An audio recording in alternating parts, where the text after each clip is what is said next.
Monsieur Anatole Koliné-Makosso, Premier ministre et chef du gouvernement de la République du Congo. Soyez le bienvenu. Merci beaucoup, madame. Soyez le bienvenu. Et d'ailleurs, dans ce cadre idyllique, on se trouve au sommet de l'une des tours jumelles au centre de Brazzaville, la capitale du Congo.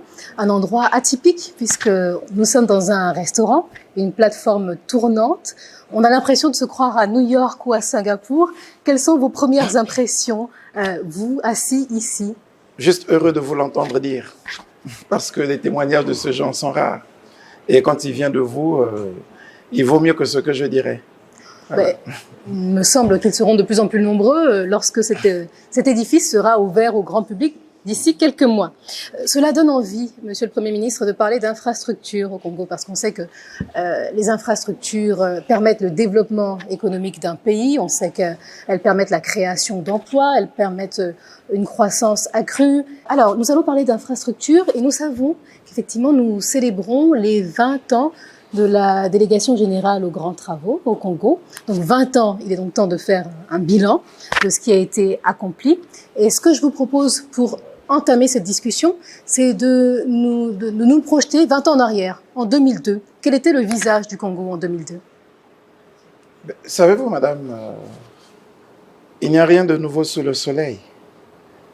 Si l'on dit d'une chose qu'elle existe, c'est qu'elle a d'abord existé en d'autres temps et sous d'autres cieux. Pour vous décrire ce qu'était le Congo en 2002, si telle est la question que vous me posez, j'ai envie de vous renvoyer, comparaison n'est pas raison, c'est vrai, mais la comparaison permet effectivement de développer la raison. Ce que nous vivons aujourd'hui, vous appelez ça, oui, les infrastructures, mais c'est les grands travaux du siècle pour le Congo.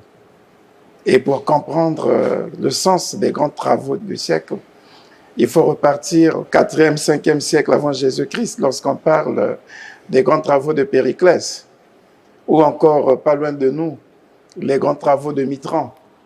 Voilà. Pourquoi je le dis? Parce que lorsque Périclès s'engage dans les grands travaux, il trouve un pays en ruine. Et lorsque Denis Sassou Nguesso engage le pays dans les grands travaux, il reprend un pays transformé en champ de ruines. Et donc, il fallait envisager, à partir de 2001-2002, le développement, la reconstruction de ce Congo, et en engageant donc les grands travaux, à l'image de Périclès, à l'image de Mitterrand, qui lorsqu'il arrive, il se dit, bon, mais dès qu'il arrive aux affaires, il est préoccupé par les grands travaux d'infrastructure, les grands monuments. Et nous aussi, on peut dire oui, en 2002, quelques années après la fin de la guerre. Et comme Périclès, il a fallu d'abord imposer la paix, il a fallu négocier la paix.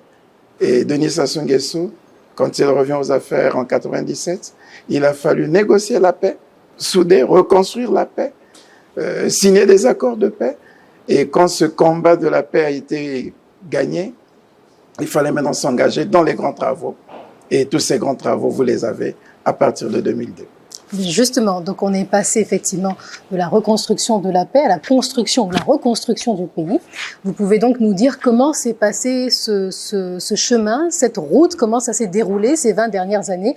Est-ce que ça a été une route sinueuse? Est-ce que ça a été justement facile à réaliser ou au contraire jonché d'obstacles? Dites-nous un peu comment ça s'est passé. Oui, ça n'a pas été un long fleuve tranquille, mais tout est fonction des objectifs que s'était fixé le bâtisseur. D'abord, il lui fallait assurer la cohésion des territoires. Assurer la cohésion des territoires. Ensuite, par ce biais aussi, ouvrir le Congo au monde. Et enfin, faire venir le monde vers le Congo. Voilà les 3 grandes ambitions qui ont présidé à la formulation de ces grands travaux. Oui, vous avez raison de le dire. Ça n'a pas été facile déjà d'assurer la cohésion des territoires. C'est quoi la cohésion des territoires? C'est réduire les inégalités.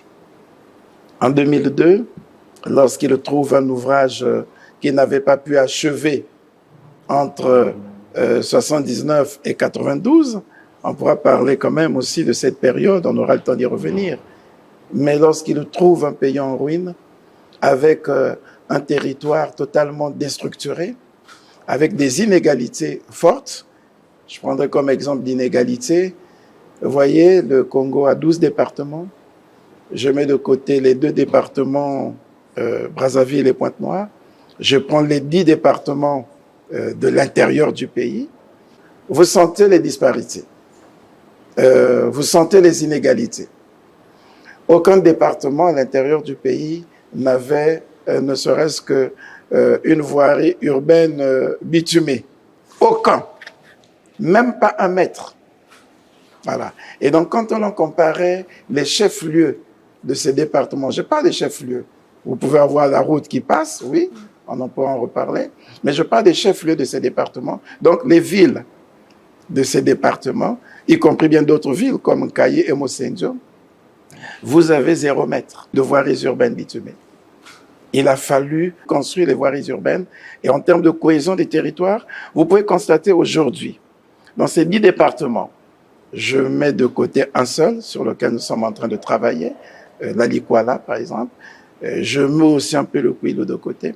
Mais les autres 8 départements, si vous allez dans les chefs-lieux, vous serez surpris de retrouver le même visage, le chef-lieu des départements. Vous aurez la même image du département, vous aurez le même présage, ce département. C'est-à-dire, si on vous prend, on vous amène à Sibiti, chef-lieu du département de la Lékoumou, on vous ferme les yeux, on vous amène à Djambala, chef-lieu du département des Plateaux. Vous n'aurez pas l'impression d'avoir changé de département. Parce que le centre de ce département a sensiblement le même visage, avec les mêmes voiries urbaines, avec les mêmes infrastructures administratives, avec les logements modernes que nous n'avions pas il y a 20 ans de cela. Je peux multiplier. Vous quittez les plateaux, donc Djambala, vous allez à Evo, un département qui était très enclavé avant 2005. Très enclavé, on ne pouvait même pas y arriver. Même difficilement par hélicoptère. Mais vous allez vous retrouver le chef-lieu de ce département avec le même visage que le chef-lieu du département des Plateaux à Djambala. Le Poul, c'est pareil. Donc, la cohésion des territoires. Vaincre les inégalités, vous avez des aérogares dans tous les chefs-lieux de ces départements, avec des pistes d'atterrissage que l'on n'imaginait pas avoir à ce moment. Je prends la 3e ville du pays, s'appelait Dolisie, une ville où il y avait beaucoup de compagnies concessionnaires. Et je vous renvoie là avant l'indépendance. La piste d'atterrissage, construite en 1953, avait une terre latérité, comme ça. Voilà. C'est ce qui servait de piste d'atterrissage. Vous retrouvez ça aujourd'hui. Donc vous sentez le contraste entre Pointe-Noire et Brazzaville et ces départements. Et cette 3e ville, vous avez Kayi. C'était une ville industrielle avec d'importantes unités économiques. Et là aussi, vous aviez d'importantes compagnies concessionnaires à l'époque. Mais vous n'avez rien du tout. Et quand vous voyez en termes d'aéroports, en termes d'aérogares, dans tous ces départements, non seulement que vous pouvez y arriver, mais vous ne saurez pas si on vous fait partir d'une aérogare à une autre, vous ne savez pas dans quel département vous êtes, parce que c'est la même configuration. Oui, assurer la cohésion des territoires était une ambition noble, importante. On s'est posé la question, comment sommes-nous parvenus à l'en assurer dans moins de 2 décennies. La construction a permis de réduire, voire d'effacer totalement les inégalités entre les différentes régions. C'est ce que vous nous dites. Est-ce qu'il y a des projets, vous avez parlé de routes, vous avez parlé d'aéroports, est-ce qu'il y a des projets d'infrastructures qui vous ont particulièrement marqué durant ces années ou qui ont particulièrement retenu votre attention parce qu'elles ont, au-delà de ce que vous venez de citer, transformé la vie des Congolais? Nous sommes ici à Brazzaville. Avant 2002, on pouvait compter des immeubles, ce qu'on pourrait appeler des tours, des immeubles informes de maximum 9 étages. On en avait un ici, je crois, à Brazzaville, en face du palais de justice. On en avait un ou deux à Pointe-Noire que nous avons hérité de la compagnie de Potas. Mais les tours dont on peut dire, on a eu des tours dans les années 80, c'est la tour Mayombe à Pointe-Noire et la tour Nambemba à Brazzaville. Et après là, c'est pour que nous nous retrouvions aujourd'hui avec des tours de ce genre. Pourquoi je parle de ces tours? Mais parce que ce qui nous impressionnait lorsque nous grandissions, quand nous recevions les cartes postales qu'on nous envoyait, c'était ces immeubles construits. Et on admirait les autres pays au travers de ces immeubles. On était loin d'imaginer que dans notre pays, nous les aurions. Ça n'a l'air de rien, mais c'est important pour le Congolais que je suis, qui a vécu ces moments. Vous savez, vous êtes de la Côte d'Ivoire. À l'époque, lorsque nous étions à l'école, il y avait ce qu'on appelait le système de correspondance. On découvrait, on retrouvait un correspondant par le biais d'un magazine. Voilà, vous avez des magazines comme ça qu'on lisait et on voyait recherche un correspondant. Donc, quelqu'un dans notre pays que vous ne connaissez pas et vous vous échangez. Imaginez lorsque nous recevions des cartes postales, des correspondants d'autres pays que je n'aimerais pas citer, surtout en Occident ou encore en Afrique du Nord, mais vous voyez comment vous étiez impressionnés. Ou lorsque vous aviez un parent qui a eu son baccalauréat et qui va poursuivre ses études en Europe, la première chose qu'il vous envoie, ce sont les cartes. Et vous vous dites, mais comment les gens vivent si haut? N'ont-ils pas de vertige? Aujourd'hui, oui, madame, nous avons ces deux tours. Nous avons la grande tour du port autonome de Pointe-Noire. Nous pouvons les multiplier. Vous avez, et avec quelle architecture? Alliant baies vitrées, marbre, ainsi de suite. Madame, ça a l'air impressionnant. Mais ce qui peut davantage attirer notre attention, ce sont les aéroports.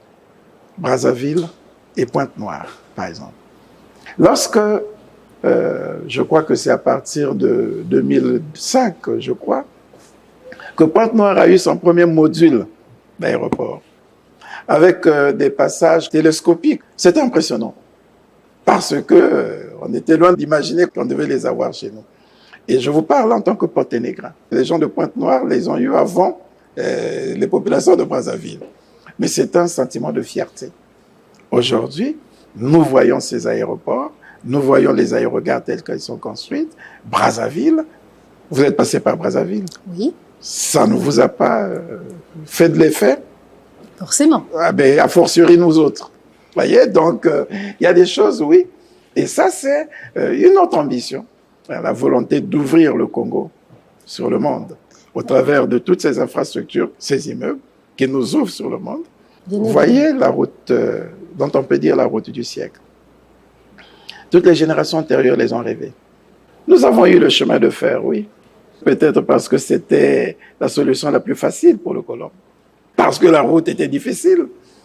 Construire une route lourde de Pointe-Noire jusqu'à Brazzaville, les colons n'ont pas pu le faire. Et les générations antérieures ont rêvé. Les chefs d'État, les gouvernants ont essayé. C'est un bonheur pour nous de savoir que le gouvernement au service duquel nous sommes, dans le cadre de la politique des grands travaux, sous le leadership du président Denis Sassou Nguesso, nous avons pu réaliser cette route qui part, j'ai pas envie de dire de Pointe-Noire, mais qui relie plusieurs pays, qui nous relie à l'Angola, parce que nous avons cette route qui part de la frontière de l'Angola par le Cabinda, qui traverse toute la ville de Pointe-Noire, qui traverse les départements du Niari, de la Bouenza, qui arrive à Brazzaville, qui croise celle qui quitte Brazzaville pour la frontière du Cameroun. C'est une œuvre gigantesque, madame. Je voudrais rebondir sur ce que vous avez dit juste avant. Alors, vous avez évoqué les routes construites, vous avez évoqué les aéroports. Effectivement, tout le monde comprend l'utilité d'une route, d'un aéroport. Mais avant cela, vous avez évoqué les tours, celle, par exemple, dans laquelle nous nous trouvons. Vous avez parlé du Congolais que vous étiez.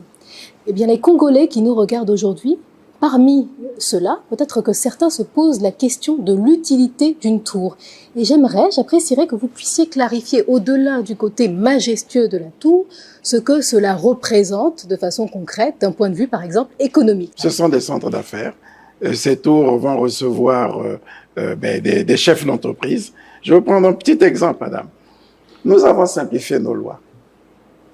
À l'époque, pour que vous déclarez votre société, il vous faut avoir un siège. Il faut donc que vous ayez peut-être même un titre de propriété, voilà, que vous y construisiez, et puis voilà, que vous ayez une adresse bien définie. À défaut, si vous ne pouvez pas construire, il vous faut un bail. Tout ça, ça vous prend du temps, ça vous prend de l'argent, ça vous décourage. Aujourd'hui, et j'imagine que les gestionnaires de ces tours y penseront, et c'est entre autres fonctions des tours de cette nature. Quelqu'un peut avoir une entreprise et venir domicilier son entreprise ici, même pour quelques heures. Vous partez de la Côte d'Ivoire, vous dites, je vais conclure une affaire au Congo, mais je n'ai pas de domiciliation. Qu'est-ce que je fais? Vous venez ici, on vous donne un local, et bien vous le louez, et vous domiciliez votre entreprise là, vous concluez vos marchés. Ce n'est pas une avancée en termes du développement des affaires. Ah si, monsieur le Premier ministre, je pense que ce n'est pas tombé dans l'oreille d'une sourde. Ce n'est pas anodin. Et je ne parlerai pas de toutes les autres activités qui vont se développer. Vous m'avez dit que cette plateforme est tournante. Effectivement. Ça va être un bon cadre d'accueil. Les conférences qui vont s'y dérouler. Et j'imagine les gens qui seront ici au bord du fleuve, en train de prendre leur petit déjeuner. Et en même temps que ça tourne, on est heureux de voir ça ailleurs.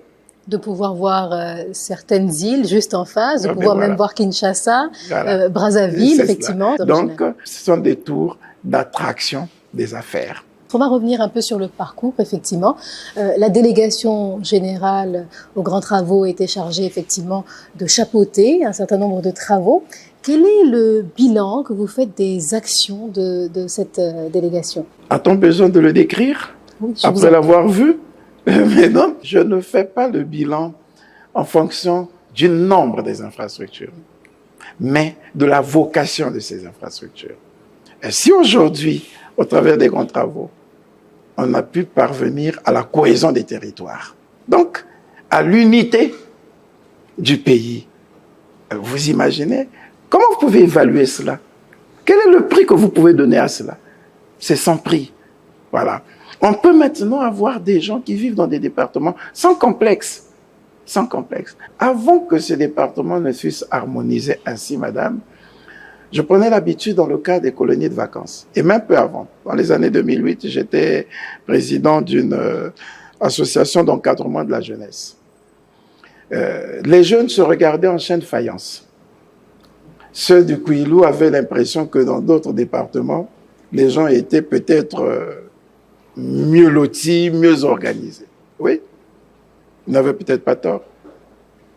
Nous prenions des jeunes de tous les départements et nous les amenions chaque fois qu'il y avait un programme de municipalisation accéléré, conduite par la délégation générale des grands travaux. Nous prenions des jeunes pour les amener découvrir le nouveau département qui était au centre de la municipalisation accélérée. Et ces jeunes ont vu la métamorphose se faire sous leurs yeux. Parce que quand ils arrivaient, avant les cérémonies d'inauguration, ils étaient surpris de constater que le département qu'ils visitaient était peut-être dans une situation plus difficile que celui duquel ils venaient. Et nous allons pour lancer les travaux. Et quand on va après l'inauguration, au moment de la célébration de la fête nationale, ils étaient surpris de constater la métamorphose. Donc, non seulement que ça a permis, la politique des grands travaux aura permis effectivement de rapprocher les populations qui pouvaient désormais se déplacer d'une localité à une autre sans subir les peines de l'époque. Voilà. Mais ça a permis à ces jeunes de découvrir la métamorphose. C'est eux qui vous le diront mieux que nous. Donc ça, c'est quelque chose de fort. Et comme je l'ai dit, vous avez dans un chef-lieu de département, vous êtes heureux de constater déjà les quelques voiries urbaines. Je peux dire, le ministre de l'aménagement du territoire pourra peut-être corriger ce que je dis. Madame, si nous pouvons dire que nous avons aujourd'hui près de 3100 kilomètres de routes bitumées, par les grands travaux, peut-être nous en avons fait 2500. Voilà. Je peux me tromper, mais on ne serait pas loin. Voilà. Rien que par cette politique des grands travaux. Et sans compter les projections que nous avons en ce moment. Voilà. Ce qui est en train de se construire, de se poursuivre aujourd'hui. En termes de qualité, de densité, de diversité des infrastructures, vous avez tiré un bilan satisfaisant des actions de la GIE. Vous avez meilleur mot que moi. Êtes-vous passé par le viaduc? Pas encore. Ah ben, il faut que vous y passiez. Avez-vous vu le pont Aéroban qui longe notre corniche? Vous l'apercevez d'ici, madame. Oui, tout à fait. Peut-être qu'après ici, on ferait bien d'aller visiter de nuit, c'est aussi très impressionnant. Madame, je ne sais pas, on nous parlait des ponts Aéroban, mais on peut compter les villes qui les ont. Et on était loin d'imaginer que Brazzaville serait parmi ces villes. Ça n'a l'air de rien, mais c'est impressionnant. Alors, vous avez évoqué des perspectives dans le cadre, pour terminer cette interview, dans le cadre du plan national de développement 2022-2026. Qu'est-ce que vous prévoyez d'autre pour le Congo qui n'a déjà été fait? Nous avons encore beaucoup d'autres choses à faire. Nous avons à renforcer notre indépendance énergétique. On a fait, dans le cadre de la délégation générale des grands travaux, madame, on a fait un bond important en termes de production et d'autonomie énergétique. Il va falloir poursuivre des investissements pour amener cette énergie produite vers les ménages. Et il faut donc refaire tout le réseau de distribution, tout le réseau de transport. Ce sont encore des grands travaux. Nous avons des grands travaux d'assainissement de nos villes parce que nos villes ont été occupées de façon peu orthodoxe. Voilà. Il va falloir éduquer les populations, mais pour les éduquer, malheureusement, il faut gérer le fait accompli. Et dans cette gestion du fait accompli, nous avons un grand travail d'assainissement à faire, nous avons un grand travail d'urbanisation, et tout cela, effectivement, repose sur les épaules des grands travaux pour nous permettre de réaliser cette troisième ambition, faire venir le monde vers le Congo. Voilà. Nous l'avons ouvert sur le monde. Maintenant, il faut que le monde vienne au Congo. Et il va venir au Congo au travers des infrastructures de ce genre, oui, mais au travers d'autres infrastructures touristiques importantes qui doivent être développées au travers d'autres travaux d'assainissement, comme je l'ai dit, d'urbanisation, d'amélioration de l'habitat. Ils ont encore beaucoup de choses à faire. Voilà, un pas important, une longue marche a été accomplie, mais j'ai pas envie de dire que le plus dur est à venir. La délégation générale de grands travaux, travaillant sous l'autorité du président Sassou, c'est comme des gens qui ont gravi des montagnes. Et quand ils arrivent au plus haut de la montagne la plus élevée, ce qu'ils découvrent, c'est qu'il y a encore plusieurs autres montagnes à gravir. Et voilà, nous sommes arrivés au 30e étage de cette tour. Ce que nous découvrons, c'est qu'il y a encore d'autres montagnes à gravir, et c'est ce qu'ils devront faire. Nous sommes assis au même endroit, oui. Pourtant, mais on se rend compte qu'on est par là où nous sommes rentrés. Oui. Et tout à l'heure, je vous montrais le pont Aéroban. Vous ne l'avez plus? Non, le pont est Il là-bas. est de l'autre côté maintenant, à gauche. Vous voyez? C'est une tour tournante. C'est vrai qu'on est surpris à chaque fois qu'on vient à Brazzaville de constater l'évolution flagrante de la capitale, le changement de visage de la capitale. C'est très intéressant. C'est ça. Et une petite note, on a commencé cette interview par un constat. Il y a 20 ans, le pays était en ruine. Dans 20 ans, vous le voyez où, le pays, et comment? Dans la vision du président Denis Sassou Nguesso, Oui. dans 20 ans, oui, nous avions pari de l'émergence. L'émergence, oui, nous l'avions pris à l'horizon 2025, lorsque nous étions dans les années 2005, quand on s'était donné 20 ans, effectivement, pour gagner le pari d'émergence. Si une bonne partie a été réalisée, non, mais il faut dire que la marche vers l'émergence a été retardée par un certain nombre de chocs exogènes et endogènes. Exogènes particulièrement, notamment toute l'ambition que nous avions sur la production pétrolière a été freinée à partir de 2014, et c'est ce qui a retardé un certain nombre de projets et qui étaient déjà très engagés. À partir de 2014, oui, la crise économique mondiale a eu un impact fort sur le développement de nos infrastructures.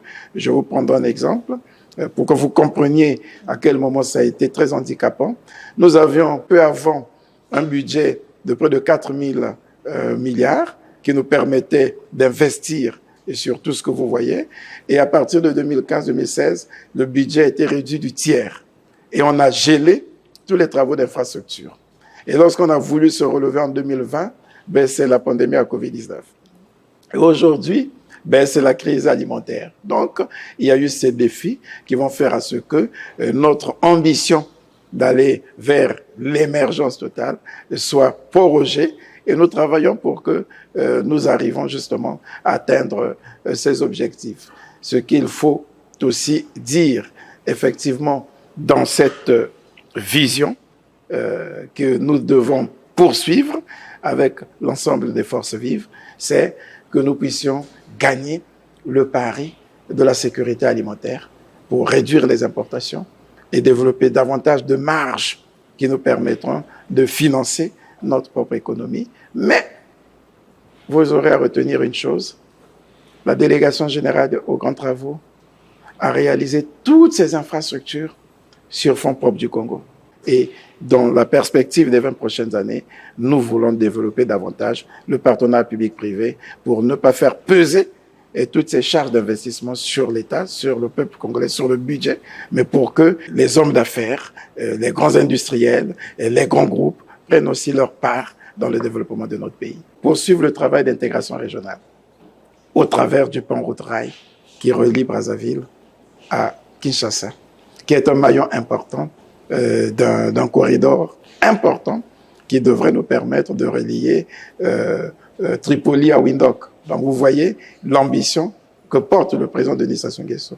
De la même manière qu'il a poursuivi ou qu'il a matérialisé le rêve de ses prédécesseurs sur la route qui part de Pointe-Noire jusqu'à la frontière du Cameroun, de la même manière, il voudra poursuivre et réaliser ce rêve de tous ces pères qui ont précédé et qui sont en fonction aussi de réaliser ce grand projet emblématique du pont route-rail, tout comme l'engagement que nous avons d'amener aussi la route vers la frontière de la Centrafrique au travers du corridor 13. Voilà. Donc, lorsque nous aurons réalisé ça, et on l'espère, à partir de maintenant, pour les prochaines années, nous pourrons dire, au bout des 20 prochaines années, que nous avons réussi l'intégration africaine, et ce sera important. Monsieur Anatole Koliné Makosso, Premier ministre et chef du gouvernement de la République du Congo, je vous remercie d'avoir accepté de répondre à ces questions.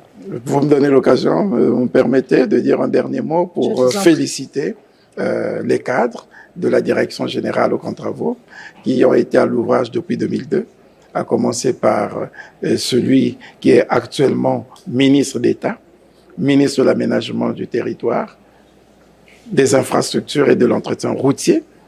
On peut dire, oui, belle récompense.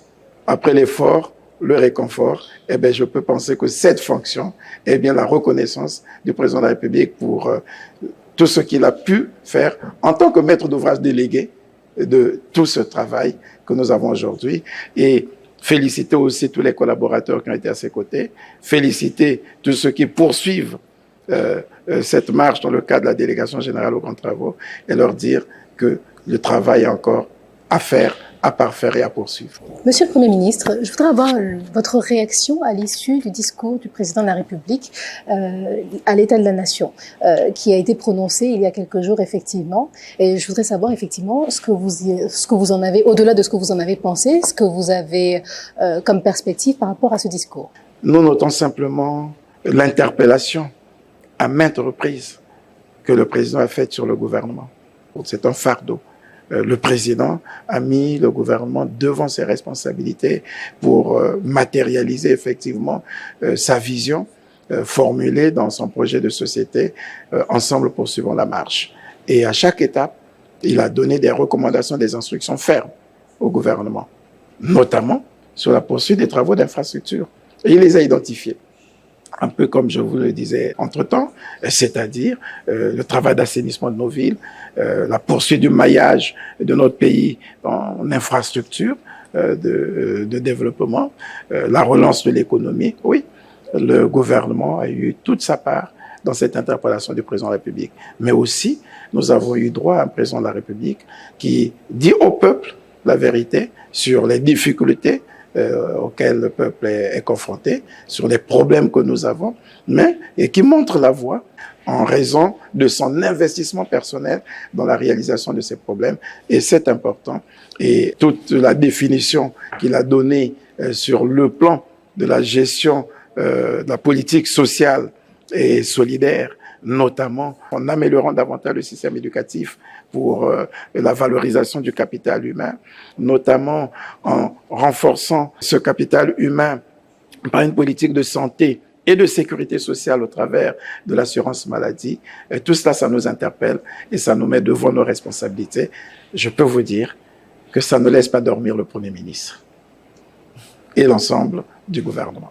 Monsieur Anatole Koligny Makosso, Premier ministre et chef du gouvernement de la République du Congo, je vous remercie d'avoir accepté de répondre à ces questions.